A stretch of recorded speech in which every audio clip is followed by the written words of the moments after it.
So today we are going to do the revisions of unit number 3. So let me just go in detail and try to understand what we cover up in unit number 3. So friends, we already discussed that in unit number 3 we have a total 5 points. In that we just start up with the first understanding for the purpose of enabling the strategical success. So what is strategical success, and being a management what they can do, how the resources will be helpful to them. तो वो point number 1 के अंदर हमने discuss किया था. Then we identify the 4 main resources which is going to help us in enabling the strategical success. That is the people, that is human resource, the informations and information technology, the finance, and the technology itself. So these are the 4 resources which we just talked in detail in our unit number 3. So let me just go and try to recap what we cover up in unit number 3. So we already discussed in our strategy management that in strategical management we are concerned with both, not only the strategical build up but also its implication. तो unit number 3 जो है वो क्या है, पूरा implication part के ऊपर है कि भाई आपने यूनिट नंबर 1 के अंदर बेसिकली कोर कॉन्सेप्ट समझे. Unit number 2 के अंदर we just discuss about the strategical frameworks which we have at the corporate level or at the strategical business unit level. Now in unit number 3 we are talking about its implications. And now from management perspective, if you want to implicate the various strategies at that time, what you need to take care. So these are the points which we are trying to understand in our unit number 3. So we are talking about the implication part, the strategy in action part in our strategy management. So in that we just started with the first, enabling the strategical success. In that we just see that कि भाई क्या होता है in any corporate house. हमने strategical management के अंदर even समझा था, और इवन FY और SY के अंदर हमने कोई भी ऑर्गेनाइजेशन है तो ऑर्गेनाइजेशन स्ट्रक्चर हमने समझा था. तो वहां पे क्या होता है, top middle lower management levels होते हैं. तो what actually happen in any corporate house is that they are going to make the strategies at the central level. कि भाई वो लोग टॉप मैनेजमेंट के जो बंदे हैं वो लोग बैठ के डिसाइड करेंगे कि भाई कंपनी की स्ट्रेटेजीज क्या होगी, so and so for coming years. But real में इंप्लीमेंट किसको करना है, स्ट्रेटेजिकल सक्सेस किसके ऊपर डिपेंड है, that is depending on the lower part of the organisation structure. कि जो मिडिल एंड लोअर लेवल जो मैनेजर्स है, एम्प्लॉयज है, they are also going to play the key and important role.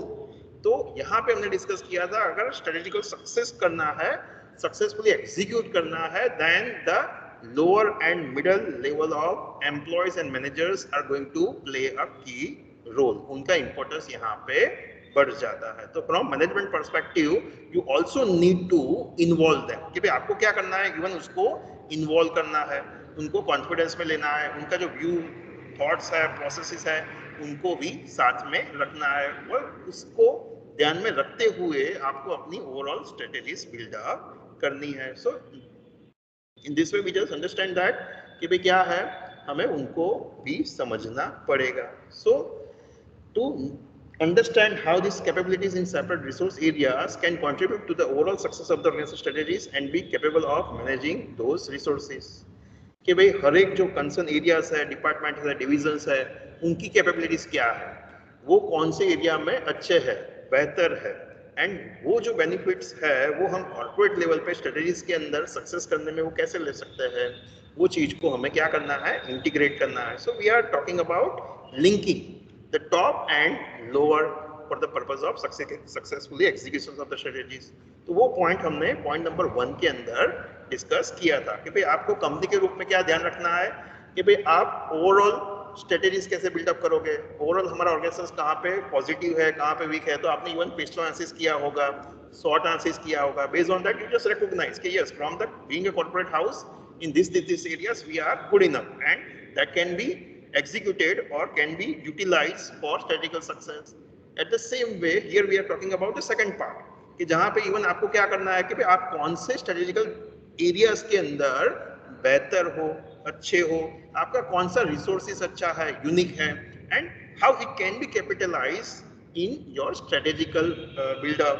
तो वो चीज हम यहाँ पे बात कर रिवर्स की बात कर रहे हैं कि भाई आप क्या नॉर्मली हम क्या सोचते हैं कि भाई स्ट्रेटेजी टॉप में से बनेगी और हम धीरे धीरे उसको नीचे इंप्लीकेट करेंगे, but here we are also talking about the reverse part कि भाई हमारे जो लोअर लेवल एम्प्लॉयज है, कंसर्न डिविजन्स है, डिपार्टमेंट है, रिसोर्सेज है, how that can be helpful to us in attaining, building and reaching to a particular strategical conclusion or strategies। तो वो चीज हम यहाँ पे strategical executions के अंदर बात कर रहे हैं।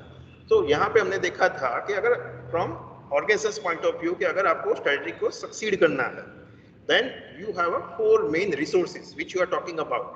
तो वो 4 resources के अंदर आप कैसे बेहतर हो और वो चीज आप कैसे कैपिटलाइज करोगे अपनी स्ट्रेटेजीज को बिल्डअप करने में एज वेल एज उसको एग्जीक्यूट करने में।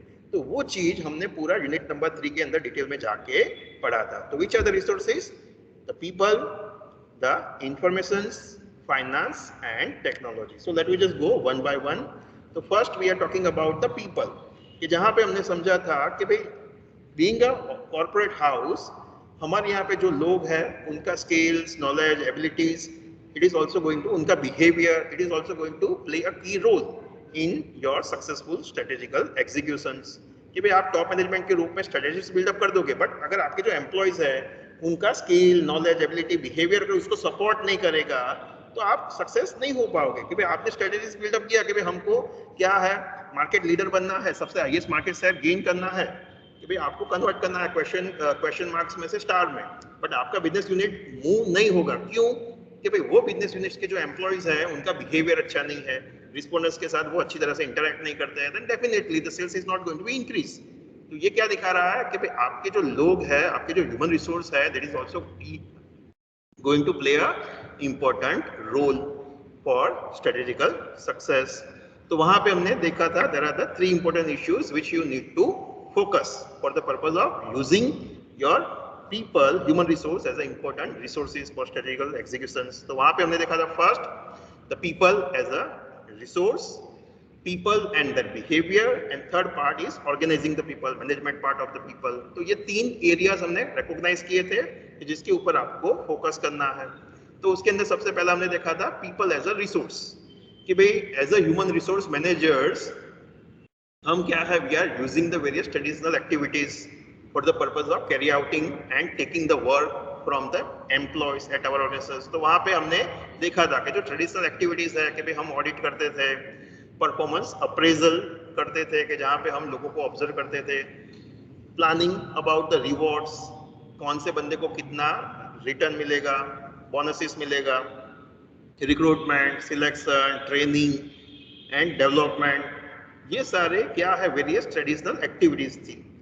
तो हियर हमें यहाँ पे क्या करना है, we need to correlate this activities in a strategies कि भाई ये सारी एक्टिविटीज को हमें स्ट्रेटेजीज के साथ कोरिलेट करना है। कि भाई यहाँ पे क्या कर सकते हैं हम, फॉर एग्जांपल परफॉर्मेंस अप्रेजल, तो वहां पे हम हमारे एम्प्लॉयज को बता सकते हैं कि अगर आप इस तरीके से बिहेव करोगे, इतना इतना परफॉर्मेंस करोगे और स्ट्रेटेजीज को अटेन करने में हेल्प करोगे, then definitely you are going to receive something in return कि भाई उसके कंपेरिजन में आपको बेनिफिट मिलेगा, आपकी सैलरी इंक्रीज होगी, आपको रिवॉर्ड मिलेगा। तो यहाँ पे हम क्या कर रहे हैं, we are just trying to relate. तो हमें यहाँ पे क्या करना है, सबसे पहले कि भाई हमें हमारे एम्प्लॉयज जो है उनको एनकरेज करना पड़ेगा, उनकी जो एक्टिविटीज है, स्किल, नॉलेज है, एबिलिटीज है, उसको एनहेंस करना पड़ेगा, बिहेवियर को स्पेसिफिक वे में मोल्ड करना पड़ेगा towards the strategies. Then second part हमने डिस्कस किया था पीपल एंड बिहेवियर कि भाई उनका जो सॉफ्ट पार्ट है, कि भाई हार्ड पार्ट जो था वो तो आप ट्रेनिंग एंड डेवलपमेंट से उसका स्किल्स, नॉलेज तो बढ़ा पाओगे, बट जो बिहेवियर है it is a software part, और वो मोल्ड करना कोई इजी बात नहीं है। वो बंदा कैसे एक्ट और रिएक्ट करेगा कोई भी गिवन सिचुएशंस में, that you can not predict, कि भाई वो जानना समझना बहुत ही डिफिकल्ट है। तो इवन यहाँ पे हमने बात कर रहे थे कि भाई वो बंदे का, आपके एम्प्लॉयज का बिहेवियर कैसे बिल्डअप होगा, तो वो लोग किसको देख के सीखेंगे, द सुपीरियर, कि उनके जो सुपीरियर है उनका जो डे टू डे बिहेवियर होगा वो देख के आपके एम्प्लॉयज लर्न करने वाले किस तरीके से बिहेव करना है। तो here what you need to take and care कि भाई आपको क्या करना है टॉप मैनेजमेंट के रूप में, जो मिडिल और लोअर लेवल मैनेजर्स है, एम्प्लॉयज है, कि जो उनके रोल मॉडल है, कि उनके अंडर में वो सारे एम्प्लॉयज काम कर रहे हैं, तो वो लोगों को हमें क्या करना है, ट्रेन करना है, मोटिवेट करना है, and there behaviour should be a role model. कि सो दैट कि भाई जो बाकी के एम्प्लॉयज हैं उनको देख के सीखे कि भाई किस तरीके से उनको बिहेव करना है. So even we are talking about the behavioural updations, modifications for the strategical success. The third portions which we discuss is organizing the people, management part. कि भाई मैनेजमेंट के रूप में हम ह्यूमन रिसोर्स के अंदर क्या कर सकते हैं. तो वहां पे हमने देखा था कि भाई नॉर्मली हम क्या बिलीव करते हैं कि जो लाइन मैनेजर्स है, लोअर लेवल के जो मैनेजर्स है, उसको हम टोटली रिवर्स के रूप में देखते हैं कि भाई वो बंदा जो है वो क्या है, चीजों को रोकता है. He is normally stopping the flow of information from top to bottom, but we need to taken as a reverse कि भाई वो बंदा क्या है, he or she can also play a role of change agent. कि भाई एक ऐसा बंदा है कि अगर उसको आपने कन्विंस कर दिया, उसको आपने सही तरीके से यूज किया, then he or she can be a play a key important role. कि जो जिस तरीके से आप चाहते हो कि भाई आपके अपने एम्प्लॉयज जो है, ह्यूमन रिसोर्स है, वो पर्टिकुलर डायरेक्शंस में जाए और काम करे, that can be possibles if he or she is motivating and supporting the his followers. कि भाई वो बंदा जो है वो क्या है, लोगों का रोल मॉडल है, वो लोगों से काम लेने वाला है. तो अगर आपने उसको कन्विंस कर दिया, उसको सही तरीके से ट्रेन किया, मोटिवेट किया, देन डेफिनेटली क्या होगा, उससे आपको फायदा होगा. So you need to think as a change relayers rather than gate keepers. कि भाई वो बंदा गेट कीपर्स नहीं है, बट वो चेंज रिलेयर्स है. तो आपको क्या करना है, you need to give the various kinds of training and motivational programmes to the line, middle and lower level managers so that they can mold the behavior of the people and all the human resource are working towards the specific directions. कि जो strategies हम attain करना चाहते हैं वो directions में सभी लोग काम करें, and at the end of the day हम जो strategies attain करना चाहते हैं that can be possible. So in this way, this all are the क्या है, this all are the various points, areas, issues in the context of human resource on which we need to focus so that we can successfully execute the strategies at the organizations. उसके बाद second resources हमने देखा था, that is of the informations. कि भाई we are living in the 21st century and the 21st century is the era of informations. कि भाई day by day बहुत सारी informations market में flow हो रही है. तो यहाँ पे कंपनी के रूप में अगर आपको सक्सेस होना है, अपने कॉम्पिटिटर्स को बीट करना है, then in that case you need to be a more what we can say good, better as compared to your competitors in not only getting but also in analyzing the informations. कि भाई आपको अपने क्या है competitors से बेहतर बनना पड़ेगा. कि भाई आप इंफॉर्मेशन एंड इंफॉर्मेशन टेक्नोलॉजी को किस तरीके से यूज करते हो, that is going to make a differences. तो उसके अंदर हमने देखा था, once again here we also have the three main issues on which we need to focus, bothered, that is informations and strategical capabilities. कि भाई strategical capabilities build up करने में informations कैसे help करेगी. Second point, that is informations and business models. in present era the business models are going to be changed out because of the informations. And third is the informations and structuring, organizational structure, management part. कि भाई informations और management way of management के ऊपर क्या impact आएगी. तो वो चीज हमने वन बाय वन देखी थी. तो फर्स्ट हमने देखा था इंफॉर्मेशन एंड स्ट्रेटेजिकल कैपेबिलिटीज कि वहां पे हमने देखा था कि भाई डे बाय डे क्या हो रहा है, because of the various information and information technology we are capable enough to giving a more and better services to our competitors. कि भाई we can able to create the core competencies. But वहां पे हमने देखा था कि भाई क्या है, कोर कॉम्पिटेंसीज को डेवलप करना ईजी है, बट उसको मेंटेन करना बहुत ही डिफिकल्ट है. So with the help of information and information technology, you can reduce the prices of the product, improve the information available to the customers, make them easier to buy.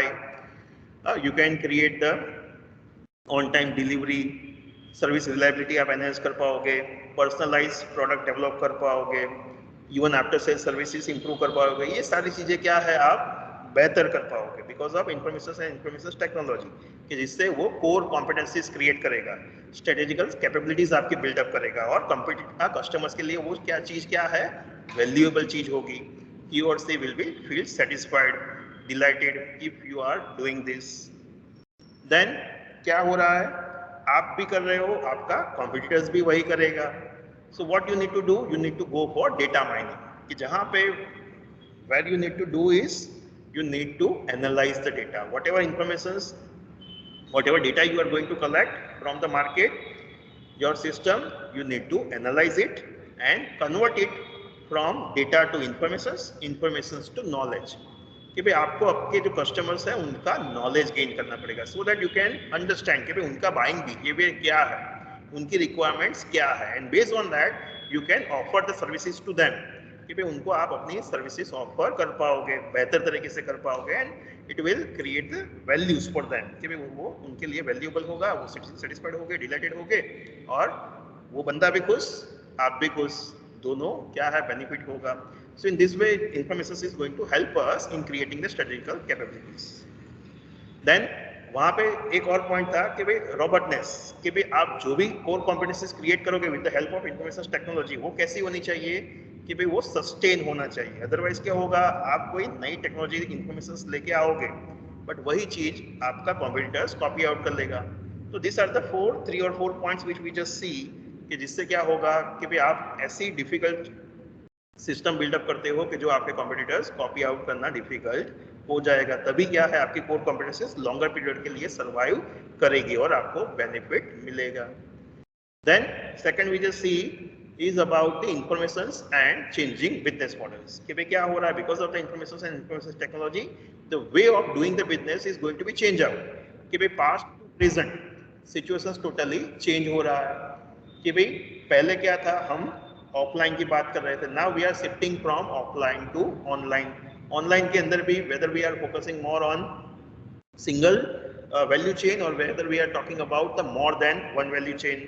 तो वो चीज क्या है यहाँ पे हमने डिस्कस किया था कि नए बिजनेस मॉडल्स में क्या हो रहा है, we are even talking about or we can have the platforms where more than one players can come together and provide the services to the customers, so that if being a one customer he can go to the particular online platform and he or she can able to compare and buy the product. तो ये क्या है, पूरा business model change हो गया है, नया business models improve हुआ, एग्जिस्टेंस में आया, because of what, because of information and information technology. Third हमने देखा था मैनेजमेंट के ऊपर क्या इंपैक्ट आएगी. So because of the information the whole management process is going to be change out, कि भाई क्या है, सेंट्रलाइज से लेके डिसेंट्रलाइज मैनेजमेंट स्ट्रक्चर हमने देखा था. कि भाई पास्ट में क्या होता था, सेंट्रलाइज था, कि जहाँ पे टॉप मैनेजमेंट डिसीजंस लेगा और वो डिसीजंस पास ऑन होती थी.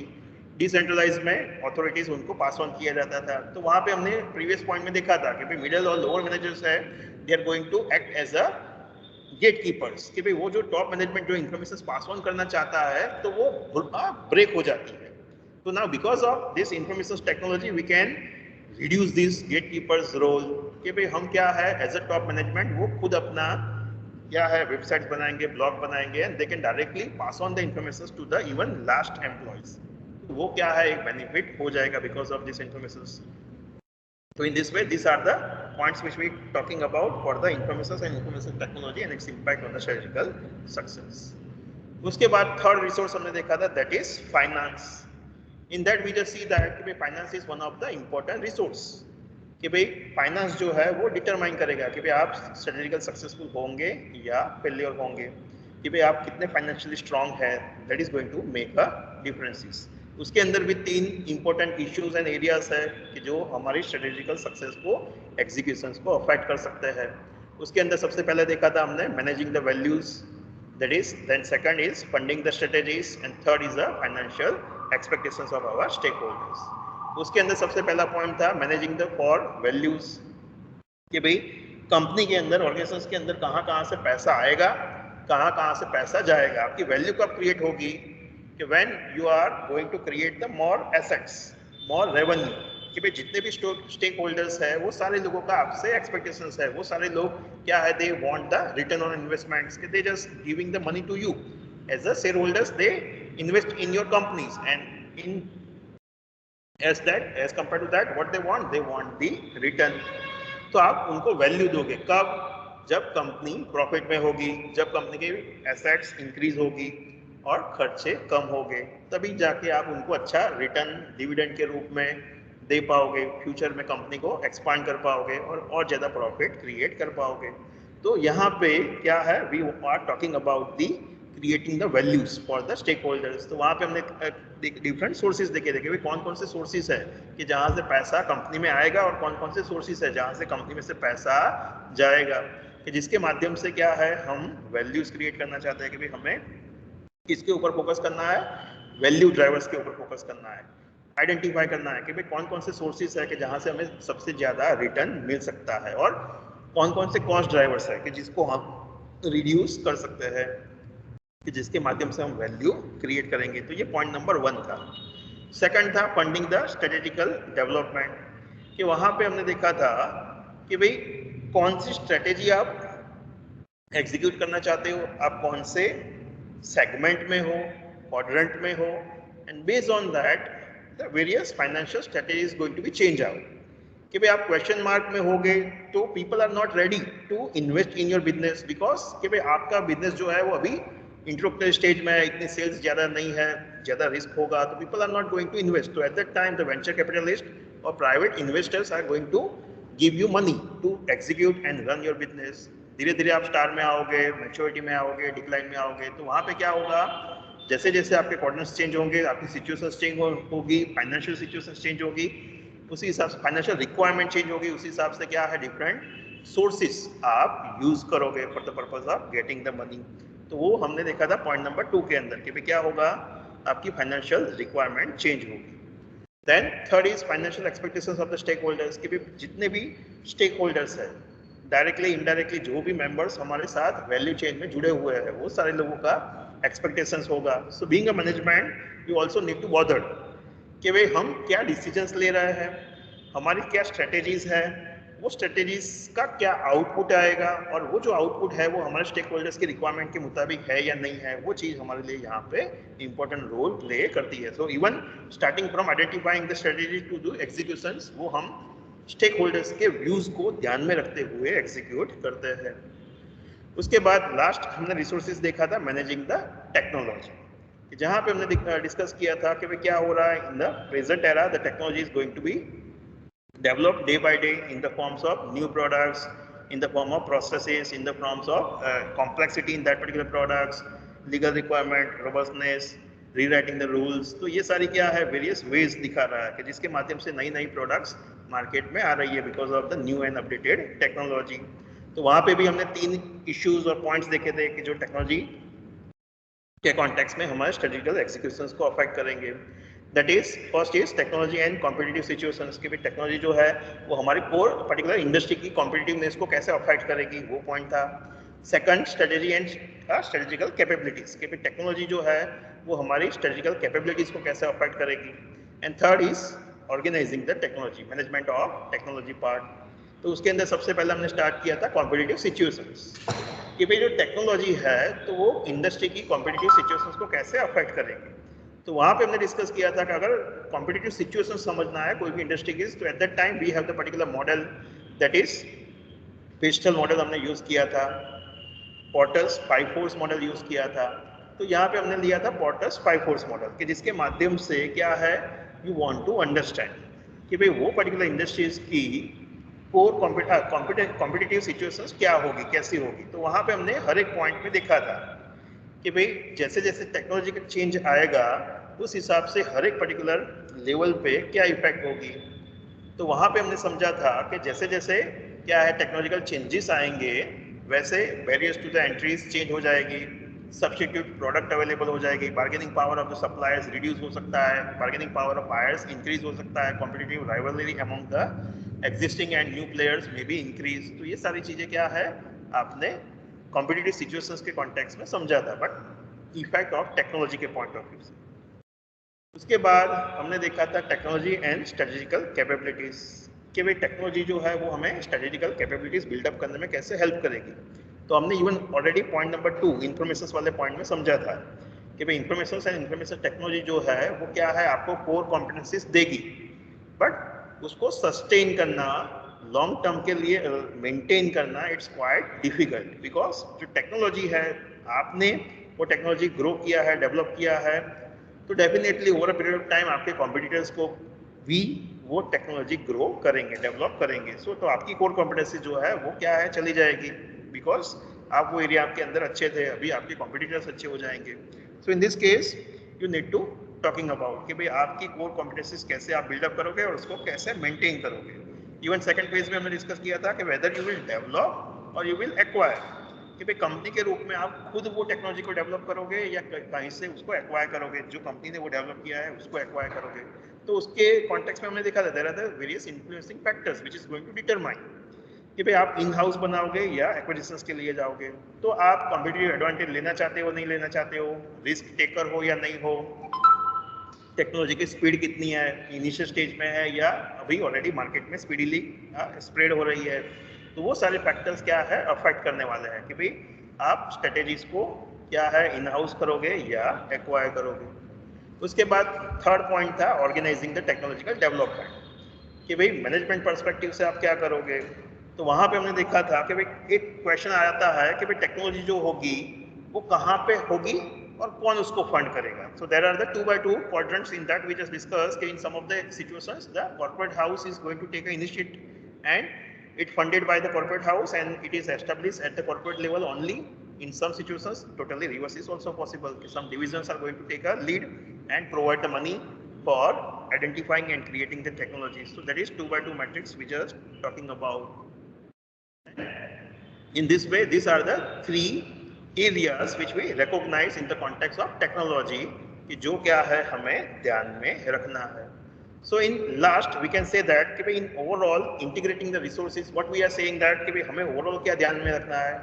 For the success of the strategy, any strategy is depending on the management of these resources. कि भाई कंपनी के रूप में आप अपनी कंसर्न स्ट्रेटेजीज के अंदर सक्सेस जाओगे या नहीं जाओगे, वो किसके ऊपर डिपेंड करता है कि भाई आप अपने रिसोर्सेज को कैसे यूटिलाइज करते हो, कैसे यूज करते हो. आपके पास भी रिसोर्सेज है, आपके कॉम्पिटिटर्स के पास भी रिसोर्सेज है, बट एक कंपनी सक्सेस होती है, एक कंपनी फेलियर होती है, बिकॉज कि भाई आप अपने रिसोर्सेज को कैसे एग्जीक्यूट करोगे, यूज करोगे. In that particular situations, both the companies might be different and because of that one may be succeeded, one may be failure.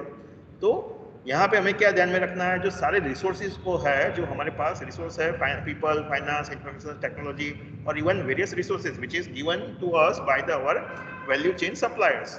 तो वो सारे लोगों जो रिसोर्सेज है उसको आपको सही तरीके से इंटीग्रेट करना है, लिंक करना है. But once again it is not an easy task कि भाई ये एक इजी टास्क नहीं है. यहाँ पे एक एग्जांपल दिया गया है. तो फॉर एग्जांपल कि भाई being a one company you want to go for developing a new product, कि भाई आपको एक नई प्रोडक्ट डेवलप करनी है और उससे कॉम्पिटिटिव एडवांटेज लेना है. बट वो करने के लिए आपको क्या है, सारे रिसोर्सेज को इंटीग्रेट करने होंगे.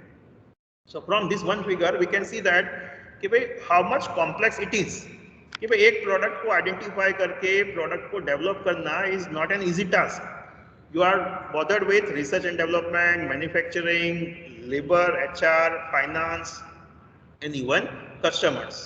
तो there are the various issues in front of you. तो वो सारी चीजों को क्या है आपको ध्यान में रखना है, इंटीग्रेट करना है और उसके बेसिस पे आपको डिसीजंस लेना है, आगे बढ़ना है. So it is not a sufficient simple to own these resources or to be competent in these separate activities. It is the ability to link these together effectively and quickly that determines the success or failure of the strategies. कि भाई company के रूप में आपके पास ये resources तो होंगे, but आप कितना जल्दी से कितना इफेक्टिवली उसको इंटीग्रेट करते हो, लिंक करते हो, वो चीज क्या है आपकी स्ट्रेटेजिकल सक्सेस को डिटरमाइन करने वाली है. So in unit number 3 we are talking about the execution part कि भाई कंपनी के अंदर जो रिसोर्सेज है उसको यूज करके आपको अपनी स्ट्रेटेजीज को क्या है अटेन करना है.